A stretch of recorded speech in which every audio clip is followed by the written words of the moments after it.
నమస్తే అండి, welcome to tree media.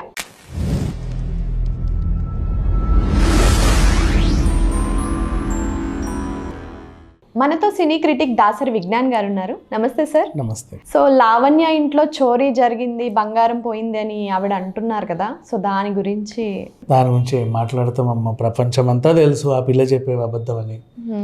ఒకటి నాకు అనిపిస్తుంది, వీళ్ళకి వాళ్ళు చేసేది తప్పు అని ఎలా తెలుస్తుంది? ఎందుకంటే ఇంత ధైర్యం వాళ్ళకి తెలుసు అనుకో, కాకపోతే ఏంటంటే ప్రపంచం అంతా కూడా నమ్మట్లే, అది కూడా వాళ్ళకి తెలుసు.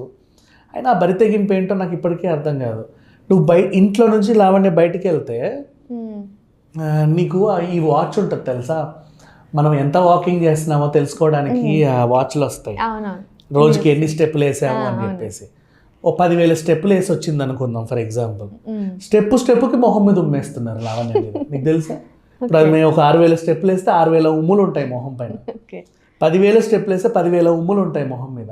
అడుగడుగున చీ థూ అని ఉమ్ముతానే ఉన్నారు. ఆమె ఎక్కడికి వెళ్ళినా, ఎక్కడి నుంచి వచ్చినా, ఎక్కడ కనిపిస్తే అక్కడ లావణ్య కనిపిస్తే. దూరంగా ఉందంటే నా ఉమ్మ అంత దూరం వెళ్ళట్లేదంటే రాళ్ళు వేసి రప్పలేసి కొడుతున్నారు, చెప్పులు ఇసిరేస్తున్నారు, పోతే పొరి తొక్కలో చెప్పు అని. అంత ఇంత చేసినా కూడా సిగ్గు రాకుండా స్టిల్ సంథింగ్ ఇంకేదో చేద్దామని ఎందుకు ట్రై చేస్తుంది? అసలు ఏం కావాలో వీళ్ళకి తెలియట్లా. ప్రామిస్, ఇప్పుడు నువ్వు ఎన్ని చెప్పినా నువ్వు చెప్పేది అబద్ధమే. అది ప్రపంచమంతా తెలుసు, నీకు తెలుసు, నీ ముందున్న మైకులకి తెలుసు, వినే వాళ్ళందరికీ తెలుసు. చెప్పమ్మా చెప్పు, ఇప్పుడు ఏం చెప్పబోతున్నావు అని వింటారు. నా బంగారం పోయింది 12 అవునా, అయ్యో పాపం, సర్లే వెళ్ళి పక్కన కూర్చో. అట్లాగే ఉంది పరిస్థితి. నువ్వు చెప్పేది ఆ ముంబైలో నా మీద కావాలనే కేసులు, అయ్యో అవునా అలా జరిగింది, సర్లే పక్కన కూర్చో. ఇంతే పరిస్థితి. నాకు ప్రాణహాని ఉంది తెలుసు, సర్లే అమ్మ పక్కన కూర్చో. అంటే ఇప్పుడు ఈమె ప్రాణహాని ఉందన్నా కూడా జనాలు ఎందుకలా అంటారు తెలుసా? చాలామంది దరిద్రం, చచ్చిపోవే నువ్వు అన్నట్లుగా పెడుతున్నారు కామెంట్లు. ఎందుకు బతుకున్నావు నువ్వు, చచ్చిపో. నిజంగా ఇప్పుడు అప్పుడెప్పుడో సూసైడ్ డ్రామా చేసుకుంది, కానీ నువ్వు ఎప్పుడు సూసైడ్ చేసుకుంటావని చూసే వాళ్ళు పోలంత మంది ఉన్నారు కామెంట్లో. అని తప్పు, ఇలా మాట్లాడకూడదు ఒక మనిషి గురించి, కానీ అట్లా ఉన్నారు మనుషులు అంటున్నా. అంటే నువ్వు బ్రతికున్నా నీకు వాల్యూ లేదు, నువ్వు చచ్చినా నీకు వాల్యూ లేదు, నీకంటే అసలు వాల్యూయే లేదు. నువ్వు మనిషిగా నిన్నెవడు చూడట్లా, వాడిదానిగా నిన్నెవడు చూడట్లా, అసలు నిన్ను ఏ విధంగా చూడట్లా. కానీ తిరుగుతున్నావు సమాజంలో అంత ఏదో ఒకటి చెప్పుకుంటా. ఆ మైకులు వస్తున్నాయి పాపం, నువ్వు విలవగానే ఏదో వాగేస్తున్నావు, వెళ్ళిపోతున్నారు. ఇట్లా ఉంది పరిస్థితి. అంటే సిగ్గు అనే పదం కూడా సిగ్గు పడేలాగా ప్రవర్తిస్తుంది. ఇంతకు మించి ఇంకేం మాట్లాడాలో తెలియట్లా. కానీ ఈమె వల్ల ఒక మంచి జరిగింది, అది మాత్రం చెప్తా. లివింగ్ రిలేషన్లో ఉండాలి అనుకున్న వాళ్ళందరూ భయపడి చేస్తున్నారు. అమ్మో రేపటి రోజు ఏమైద్దో అని, ఎవరు వచ్చి ఏం చేస్తారో తెలియదు కదా అని. ఇట్లా ఉంది పరిస్థితి. అండ్ ఇంకొకటి ఏంటంటే, సినిమా వాళ్ళకి ఇల్లులు ఇవ్వట్లా ఈవిడ వల్ల. ఓకే, అసలు నువ్వేం చేస్తున్నావు అన్నమాట మేము సినిమా వల్ల, అది పరిస్థితి. సో ఈ లావణ్య గురించి ఇప్పుడు ఆవిడ బంగారం పోయిందో, ఆవిడ ఇంకేదన్నా పోయిందో, ఆవిడ స్నార్థమే పోయిందో మనకు అనవసరం. మాట్లాడుకోవడం కూడా వేస్ట్. నట్టింట్లో చేతబడి వాళ్ళని పెట్టుకొని ఆవిడ అన్ని పోగొట్టుకుంటే, ఈవిడ ఏదో చేతబడి చేసి పోయినట్టుంది బంగారం. తెలియదు వాళ్ళకి. ఎప్పుడో అంట ఆవిడ జైలు నుంచి రాగానే చూసుకుంటేనేమో అదేంటిది అలా ఉంది, తాళాలు రాస్తారు దగ్గర ఉన్నాయి కదా అని అడ్జస్ట్ అయిందంట. బీరువా తాళాల కోసం ముంబై వెళ్ళింది, రాస్తారు కూడా ఇచ్చాడు, ఇదిగో నీ తాళాలు అని. మరి ఆయన ఇచ్చినట్టుగా అంటే అన్ని రకాల వీడియోలు ఉన్నాయి ఇవి వెళ్ళినప్పటి నుంచి వచ్చినంత వరకు. రాస్తారు తాళం ఇచ్చినట్టయితే వీడియో లేదు. వచ్చింది మొత్తానికి అయితే, వచ్చి ఓపెన్ చేసింది, లాక్ చిట్టి కొట్టేసింది. చూస్తేనేమో 12 లక్షల విలువైన బంగారం లేదంట, పోయిందంట. మరి ఇప్పుడు ఎందుకు వచ్చిందమ్మా 4 నెలల నుంచి నీకు ఇప్పుడు బంగారం అంటే? పండగలు వస్తున్నాయి కదా, వాళ్ళంతా దిగేసుకుందాం అనుకున్నాను, చూస్తేనేమో లేదు. ఇదిగో స్లిప్, ఆర్ఎస్ బ్రదర్స్ స్లిప్ అంట, అదేం స్లిప్ మరి ఎక్కడుంది తెచ్చిందో తెలియదు.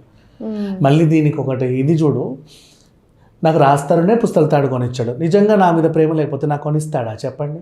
కొనిచ్చాడా? నువ్వే చెప్తుంది నిజమో కాదో మాకు ఇంకా ఆలోచించుకునే లోపే నిజంగా కాకపోతే కొనిస్తాడా చెప్పండి అంటే, ఎవడడిగాడమ్మా నిన్ను? నువ్వు చెప్పేదే అబద్ధం, మళ్ళీ నిజంగా కొనిస్తాడా కొనివాడా? ఈవిడ గురించి మాట్లాడుకోవడమే దండగా వేస్ట్. ఇంకా ఇప్పుడు బంగారం పోయిందనింది కదా, ఒట్టిదే అది. ఈవిడ ఇంకెవడింట్లో దొంగతనం చేసిందో అసలు ఆ సొసైటీ వాళ్ళు ఒకసారి చూసుకోండి, అది బెటర్. నీ దగ్గర బంగారం పోయిందని కంప్లైంట్ ఇవ్వడం కాదు. దిలీప్ సుంకర ఇంట్లో ఏమైనా కొట్టేసిందో తెలియదు, ఆ పక్కింట్లో ఎదురింట్లో ఏమైనా కొట్టేసిందో తెలియదు. కుక్కల్ని వాకింగ్కి తీసుకెళ్తూ ఆ సొసైటీలో ఏమన్నా పీకి కొట్టేసిందో తెలియదు, ఆ క్లబ్ హౌస్లో ఏమన్నా కొట్టేసిందో లేదు, అది చూసుకోండి ఫస్ట్. సొసైటీని జాగ్రత్త పడండి. లేదా లావణ్య మీ ఎవరి ఇళ్ళకన్నా ఎప్పుడన్నా వచ్చి ఉంటే మీ ఇంట్లో ఏం పోయిందో చూసుకోండి. ఈవిడే పెద్ద దొంగ. ఇంకొకటి మా అసోసియేషన్ ముందు ప్రొటెస్ట్ చేస్తానని అన్నారని చెప్పారు. సో ఇప్పటిదాకా మొహం మీద చూశారు, ఇంకా దేని మీద చూస్తారో తెలియదు. ఓకే, మరి అలా ఉంది పరిస్థితి. మా అసోసియేషన్ ముందు వెళ్ళడానికి నువ్వెవరు మా వెళ్ళడానికి, నీకేంటి సంబంధం మా గురించి? రాస్తారు మా మెంబర్, సరే వెళ్తా అన్నాం. ఇంతకుముందు శ్రీరెడ్డి చేసింది. శ్రీరెడ్డి కంటే ఒక కాజ్ ఉంది. ఆ పిల్లని చాలామంది రకరకాలుగా వాడుకొని అవకాశాలు ఇస్తామంటే ఆవిడ వెళ్ళింది. ఎదురా బాబు నా అవకాశం అంటే పోవే వెళ్ళు అని తిట్టారు. తిడితే నన్ను ఇంత మాట అంటావా అని వెళ్ళి కూర్చుంది అక్కడ. ఒక అర్థం పర్థం ఉంది, సరే ఏదో చేసిందని. నువ్వెందుకు వెళ్తావు? నువ్వు లావణ్యవి, నువ్వు ఎందుకు వెళ్తావు? నువ్వు మనిషివి అంటే నువ్వు వెళ్ళు, పోరి. ఒక మనిషి వెళ్ళి అక్కడ కూర్చొని ఏదో చేసింది అనుకుంటావు. నువ్వు ఒక ఆడదానికి వెళ్తానంటే వెళ్ళు, ఒక ఆడపిల్ల వెళ్ళేది ఏదో చేసింది అంటావు. నువ్వు మనిషివి కాదు, నువ్వు ఆడదానివి కాదు, నువ్వు ఒక లావణ్యవి. నీకేం అవసరం ఫిలిం ఛాంబర్ ముందు కూర్చోవడానికి? నువ్వెందుకు వెళ్తావు అక్కడికి చెప్పు? నిన్నెవడన్నా కొట్టినా కూడా వాడి చెయ్యి ఎక్కడ భ్రష్టు పట్టిపోద్దాం అని చెప్పేసి వాడిని నీ మీద కూడా చేయడానికి కూడా ఎవడు ఇష్టపడట్లా. నువ్వు అనుకుంటావు నన్ను ఎవడు కొట్టట్లేదంటే నేను చేసేది రైటే అని.